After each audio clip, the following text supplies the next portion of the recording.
옆 사람과 인사하겠습니다. 하나님은 살아계십니다. 하나님이 우리와 함께 하십니다. 사랑하고 축복합니다. 저는 여러분이 기도해 주셔서 모든 일정을 잘 마치고 어제 귀국했습니다. 기도해 주셔서 감사를 드립니다. 오늘부터 신명기 12장 말씀을 살펴보게 되어지는데요, 지금까지 하나님 택하신 선민이, 하나님의 백성이 지켜야 할 각 율법 조항들을 종합 재정리하게 되어지죠. 선민이 지켜야 할 각종 율법들을 아주 세부적으로 제시하고 있습니다. 하나님께서 이스라엘 백성들에게 율법을 주셨는데 순종해야 될 당위성, 창조주 하나님이고, 그러니까 당연히 순종하는 것, 그리고 순종하면 복을 받는다, 순종하면 승리한다. 순종에 대한 당위성을 말씀해 주셨는데 12장부터는 율법을 총정리해서 아주 세부적으로 말씀을 나누게 되어집니다. 지금 이 말씀을 듣고 있는 이스라엘 백성들은 모압 땅에서 출애굽 2세대들이라고 할 수 있겠죠. 출애굽 1세대들은 시내산에서 모세가 하나님으로부터 받은 율법을 선포했고, 이제 오랜 시간이 지나서 가나안 땅이 보이는 모압 땅에서 다시 한번 모세가 하나님 말씀을 다시 설명해 주는 거지요.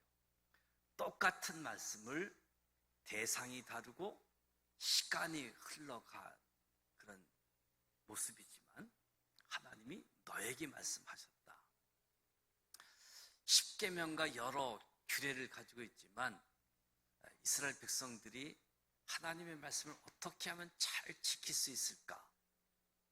율법을 613가지로 정리를 하고, 613가지 중에 아주 긍정적인 말씀 248가지는 뭐뭐 하라, 그리고 365가지는 뭐뭇을 하지 말라. 1년 365일을 이야기하는데 뭐뭐 하지 말라 365가지, 긍정적인 뭐뭐 하라 248가지, 그래서 613가지를 율법을 정리하면서 어떻게 하면 율법을 잘 지킬 수 있을 것인가. 그래서 오늘 12장 시작하면서 가나안 우상 타파, 그리고 단일 중앙 성소에 대해서 말씀을 해주고 있습니다. 가나안 사람들이 숭배하던 신당을 파괴하고 오직 하나님께서 지정하신 곳에서만 하나님께 제사하라, 하나님께 예배하라는 거지요.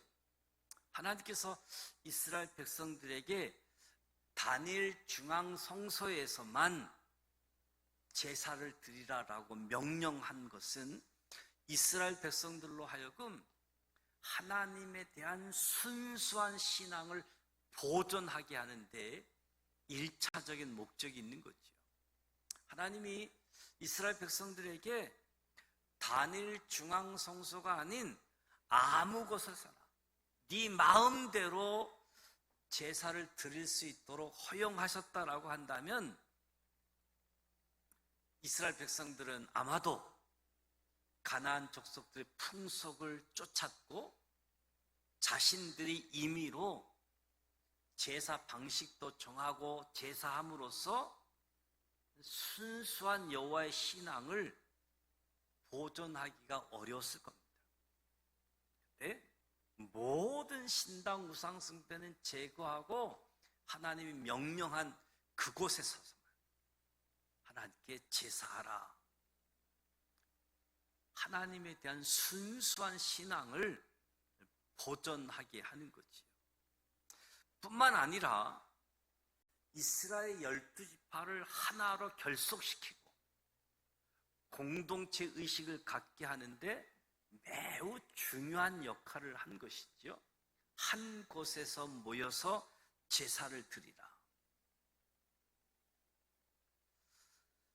저와 여러분이 하나님께 나아갈 수 있는 길이 오직 자기 피로 교회를 세우신 예수 그리스도밖에 없음을 또 한편으로 보여주는 한 곳에서 예배를 드리라.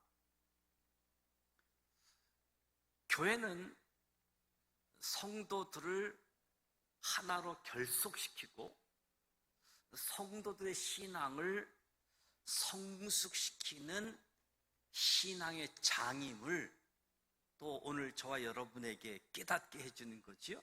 신앙을 성숙하게 할 뿐만 아니라 우리 성도들이 한화로 결속해야 된다. 오늘 1절 말씀을 보게 되어지면 내 조상의 하나님 여호와께서 내게 주셔서 차지하게 하신 땅에서 너희가 평생에 지켜 행할 규례와 법도는 이러하니라. 이스라엘 백성들에게 가나안 땅을 가리켜서 내 열조의 하나님 여호와께서 내게 주셔서 얻게 하신 땅이라고 이야기합니다. 모세는 이스라엘 백성들이 이미 가나안 땅을 얻은 것처럼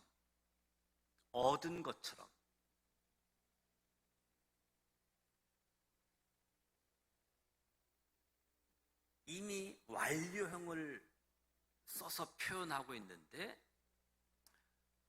이스라엘 백성들이 아직 가나안 정복하지 않고 가나안 땅 들어가기 직전 모압 땅에 있지만 마침내 정복하게 될 것이라는 확신을 가지고 그 근거는 하나님은 전능하시고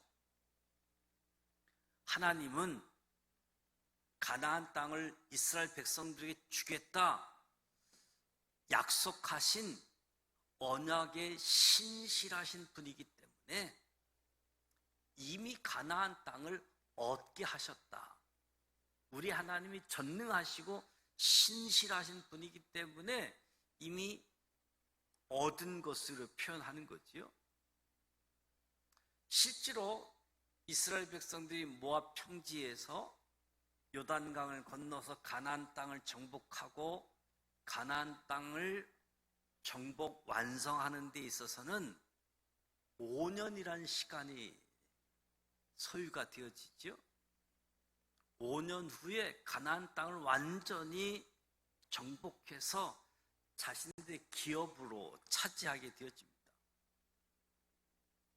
이 말씀을 생각할 때 저와 여러분도 하나의 깨달음이 있다라고 한다면 저와 여러분도 이미 천국을 기업으로 얻은 사람들, 천국을 기업으로 얻은 사람들, 비록 이 땅에 살아가고 있지만 천국을 소유한 천국 백성이라는 사실입니다. 반드시 천국을 차지하게 될 것이라는 거지요.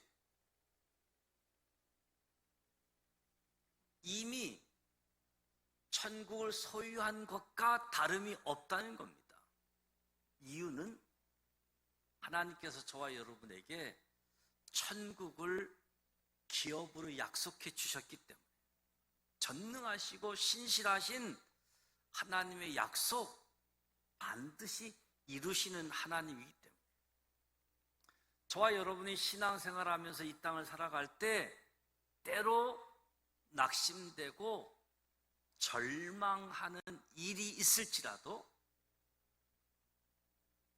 하나님의 천국 약속에 대한 소망을 가지고 믿음 위에 견고히 서서 담대한 신앙생활을 해 나가는 겁니다.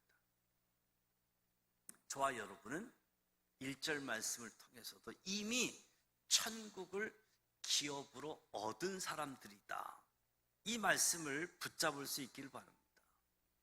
그리고 1절에 모세는 이스라엘에게 주신 법이 평생 지켜야 할 규례와 법도다. 우리 믿음의 사람들은 평생을 오직 한 길로 걸어가야 된다는 거지요. 이미 천국을 얻은 천국 백성으로서 오직 한 길을 걸어가야 된다. 그러니까 하나님의 법은 백성들에게 영원한 구속력을 지니게 되어지는 거지요. 하나님과 하나님의 법은 완전해서 변함이 없기 때문에.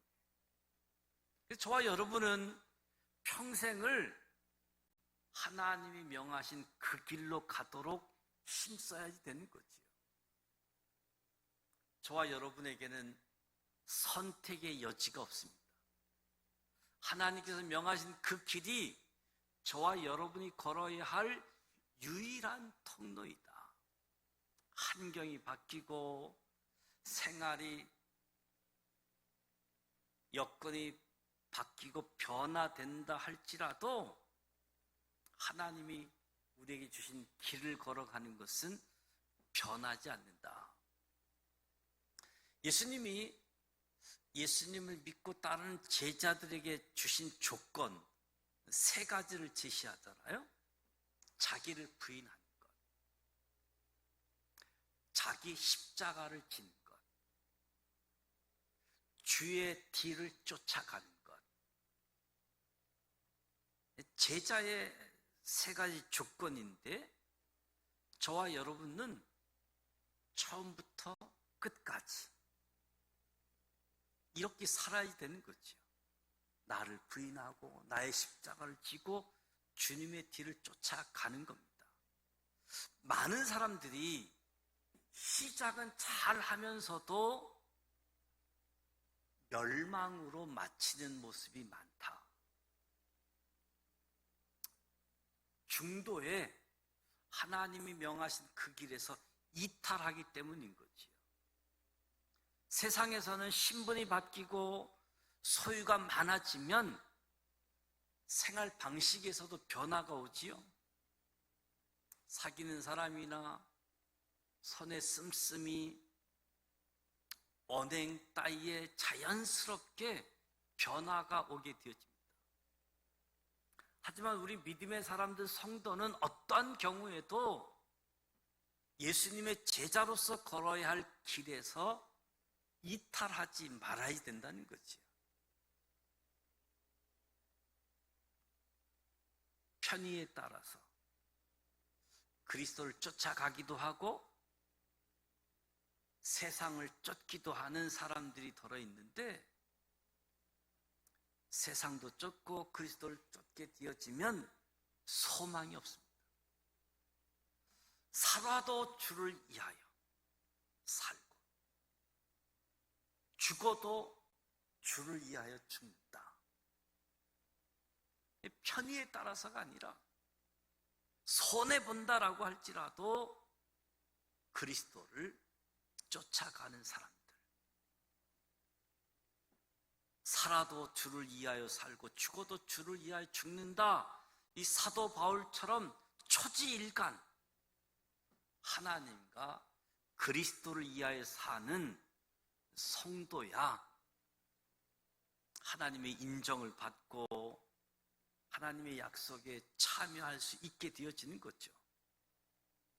우리나라 속담에도 가다가 중지하면 아니 가는 이만 못하다라는 속담이 있는 것처럼 많은 사람들이 시작을 잘 하는데 마무리를 잘 하지 못하는 모습들, 중도 이탈하는 모습이라는 거지요. 하나님의 법은 영원히 변치 않습니다. 하나님이 변하지 않기 때문에 우리 또한 하나님과 예수님을 섬김에 있어서 변함이 없어야 되겠다. 나를 부인하고 나의 십자가를 지고 주의 뒤를 쫓아가는 삶이 저와 여러분 앞에 이어져 가기를 축복합니다. 2절, 3절 말씀을 보면 모세는 이스라엘 백성들을 향해 가나안 족속들이 섬기는 신들의 신당, 제단, 우상을 파괴하라고 명령하고 있습니다. 가나안 족속들의 가증한 우상 숭배 그 문화를 본받지 못하게 함으로 순수한 여호와의 신앙을 보존하게 하기 위함이지요. 가나안 족속들의 신당 우상을 파괴하지 않고 그대로 놔뒀다라고 한다면 이스라엘 백성들도 가나안 족속들을 본받아서 가증한 우상 숭배에 빠질 수밖에 없기 때문에, 그렇게 빠지지 않을지라도 하나님 믿는 신앙과 가나안 신앙을 이렇게 혼합함으로써 이 순수한 하나님의 신앙을 잃어버릴 가능성이 있기 때문에 정복하면서 신당, 모든 우상 숭배 파괴하라고 명령하고 있습니다. 아주 철저하게 파괴함으로써 우상 숭배 또는 혼합주의적인 신앙에 빠지는 것을 사전에 차단하는 거죠. 여기서 저와 여러분이 중요한 깨달음의 한 가지는 우리가 죄악에 빠지지 않는 삶, 경건한 신앙을 보존하려고 한다면 먼저 내 주변에 있는 범죄의 요소들을 철저하게 제거해야지 된다는 거죠. 내 주변에서부터 죄 짓게 만드는 모든 것들을 제거해야지 된다. 스스로 아무리 성결을 위해 노력한다라고 할지라도 죄의 요소를 가까이 두고 있으면 죄에 오염되어지고 죄에 전염되어진 것을 피할 수 없다는 거죠. 저와 여러분이 신 옷을 입고 석탄 공장에서 일하면서 이 옷이 깨끗하게 보존되기를 기대할 수 있겠는가? 내가 나의 신앙을 순수하게 보존하고 경건한 신앙생활을 하기 원한다면 내 주변에 있는 죄의 요소부터 근원적으로 제거해 나가야 되는 거지요. 그래서 우리는 악은 그 모양이라도 가까이 두어서는 안 된다. 경건 생활을 위해서 먼저 범죄 요소들을 제거하라라고 말씀하는 거지요. 그래서 모세가 백성들에게 너희가 쫓아갈 민족들이 그 신들을 섬기는 것은 너희가 마땅히 파멸하며 단을 헐며 주상을 깨트리며 아세라상을 불사르고 그 조각한 신상들을 찍어서 그 이름을 그곳에서 멸하라라고 말씀합니다. 하나님의 백성으로서 마땅히 그들이 거할 땅에서 우상 숭배의 요소들을 척결해야 된다. 그러니까 하나님 백성에게는 마땅히 버려야 할 것들이 있다는 거예요. 하나님의 백성에게 버려야 할 것들이 있다. 우상을 버려야 된다는 거죠. 우상. 하나님이 제일 미워하시는 것. 그런데도 하나님과 우상을 겸해서 섬기려고 한다면 하나님께 버림받을 수밖에 없다는 거죠. 어떤 형태의 우상도 숭배해서는 안 된다. 눈에 보이는 형상화된 우상은 아닐지라도 우리가 하나님처럼 사랑하는 것들이 있다라고 한다면 모두 내려놓아야 된다. 모두 버려야 된다. 하나님처럼 사랑하며 숭배하는 것이 있다면 그것이 우상이라는 거지요.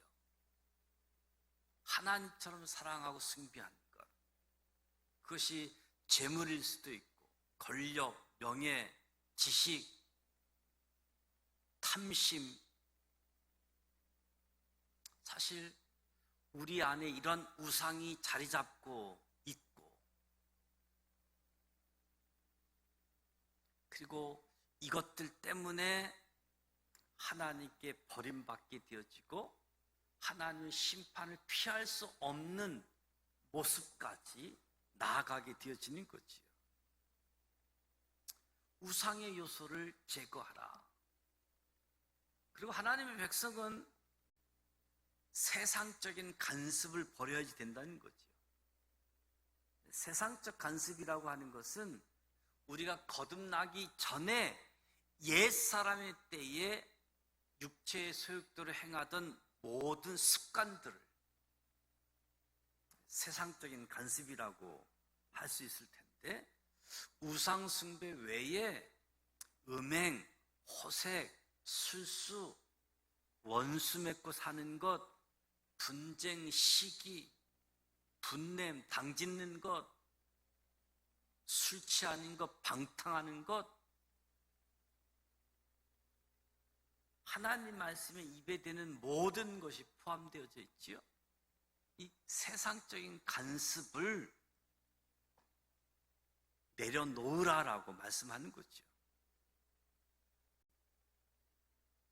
혹시 우리 스스로를 돌이켜볼 때 내 안에 하나님보다, 아니면 하나님처럼 사랑하며 섬기는 것이 자리 잡고 있지는 않는지, 제 종로로 타고 즐기던 세상적 간습들을 아직도 쫓아가며 살아가고 있지는 않는지,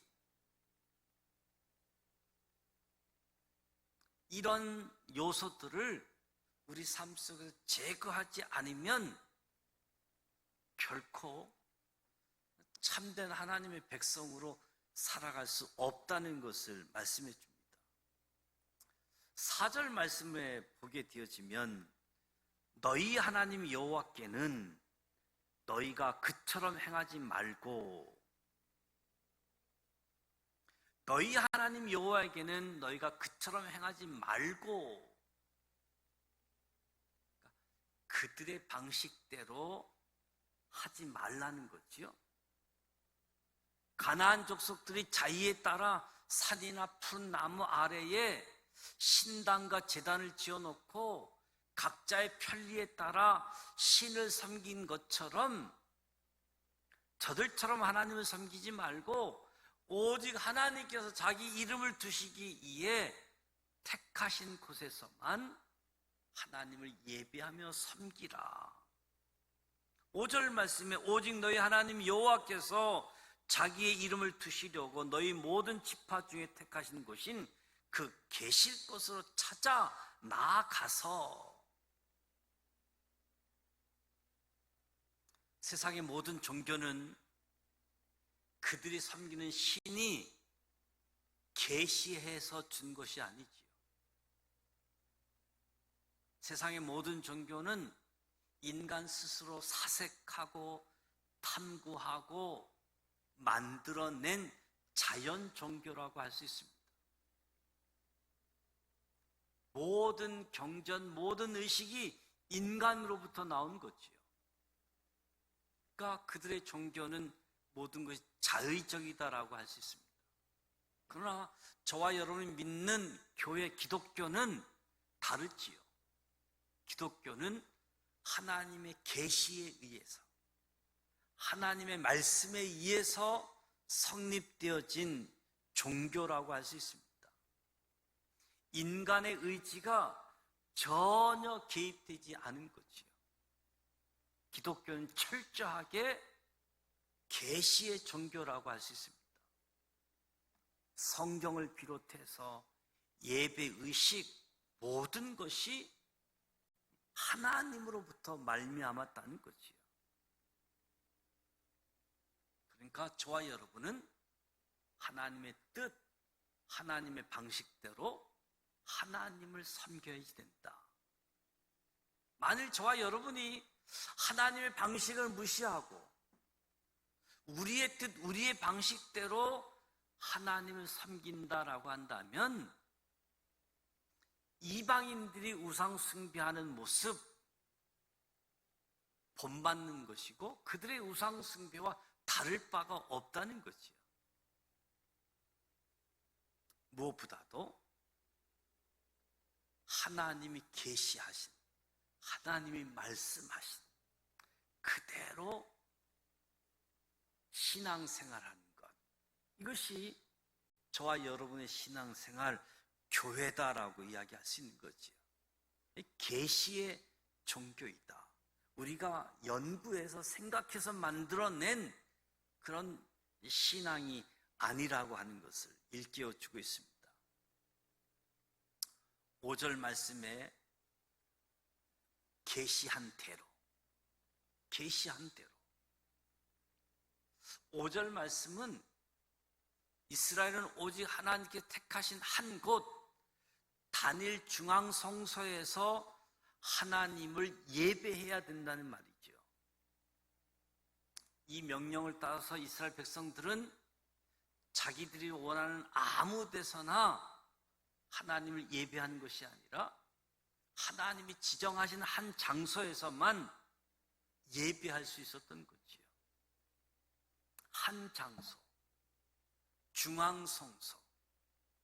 가나안 정복 이후 실로에 세워졌다가 다윗과 솔로몬 시대에는 예루살렘에 세워지지요. 이처럼 이스라엘 백성들로 하여금 오직 한 곳에서만 예배를 드리게 한 것은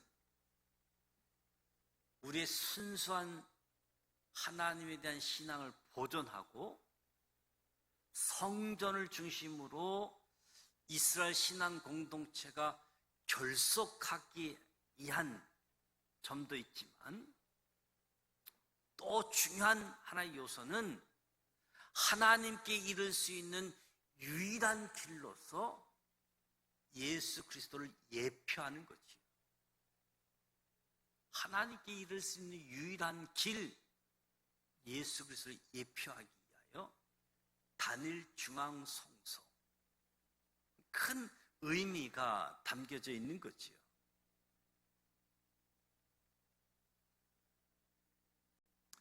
인간이 하나님을 예배할 수 있는 길은 하나밖에 없다는 겁니다. 구약 시대에는 이스라엘 백성들이 중앙 성소를 통해서만 하나님께 나아가고 하나님께 제사 드릴 수 있었던 것과 마찬가지로 신약에서는 오직 예수 그리스도를 통해 하나님께 예배 드릴 수 있는 거죠. 예수님은 자신이 곧 하나님께 이르는 유일한 길로서 자신으로 말미암지 않고는 누구도 하나님께 나아갈 수 없다고 말씀하셨습니다. 천하 인간의 구원을 얻을 만한 다른 이름을 우리에게 주신 일이 없다고 선언하셨습니다. 이는 인간은 오직 예수 그리스도를 통해서만 하나님을 예배할 수 있고 예수를 통해서만 구원 얻을 수 있음을 의미하는 거죠.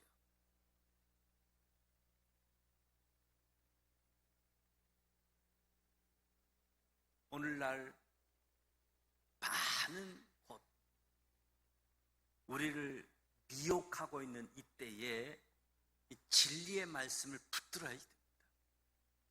그렇지 않으면 우리의 신앙이 무너지게 되어지는 거죠.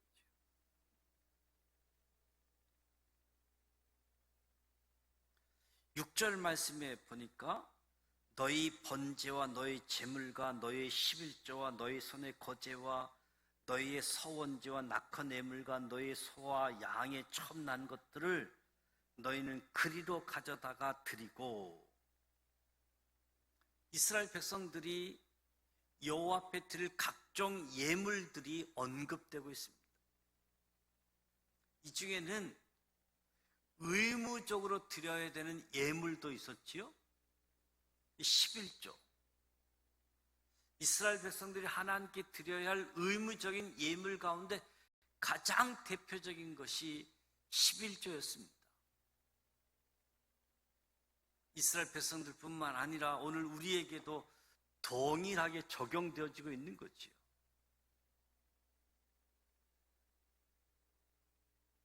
헌금을 바치도록 요구하고 강요하는 것보다 교회는 성도들에게 헌금을 하도록 권면해야 되는 거지. 강요해서 드리는 헌금은 의미가 없으니까. 헌금은 드리는 사람의 정성이 중요하고 강요에 의해서 억지로 드리는 것 하나님이 기뻐하시지 않기 때문에. 그러나 11조만큼은 단순히 권면의 차원이 아니라 모든 성도가 빠짐없이 하나님 앞에 드릴 수 있도록 촉구해야 되는 거지요. 11조는 하나님 백성들에게 의무적으로 바치도록 명령하신 것이기 때문에. 그래서 성도는 기본적으로 소득의 11조를 구별해서 하나님께 드려야 되는 겁니다. 적당히가 아니라 온전히. 그리할 때 의무를 다하게 되어지는 거지요. 자선단체에 기부하는 돈과는 성격이 전혀 다른 겁니다. 국민으로서 국가에 정한 세를 내는 것이 하나의 의무이듯이 믿음의 사람들 성도에게는 11조를 온전히 구별해서 드려야 할 의무가 있다.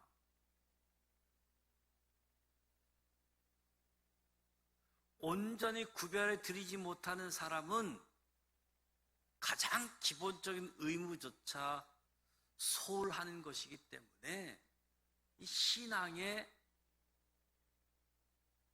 바른 길로 걸어감에 있어서 흔들릴 수밖에 없는 거죠.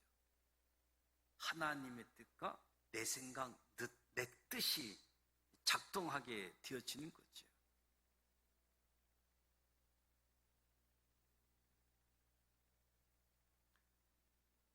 마땅히 구별하여 드릴 예물을 온전히 구별해서 드리는 믿음의 사람들이 되시기를 주님의 이름으로 축복합니다. 7절 말씀, 너희 하나님 여호와 앞에서 먹고 너희 하나님이 여호와께서 너희 손으로 수고한 일에 복주심을 인하여 너희와 너희 가족이 즐거워하라.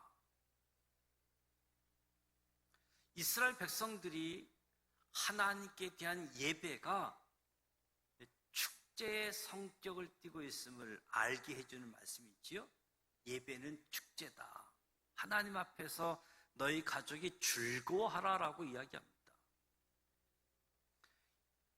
이스라엘 자손들이 자신들이 수고한 일에 여호와께서 복 주셨음을 인하여 기뻐하고 즐거워하라라고 말씀하는 거죠.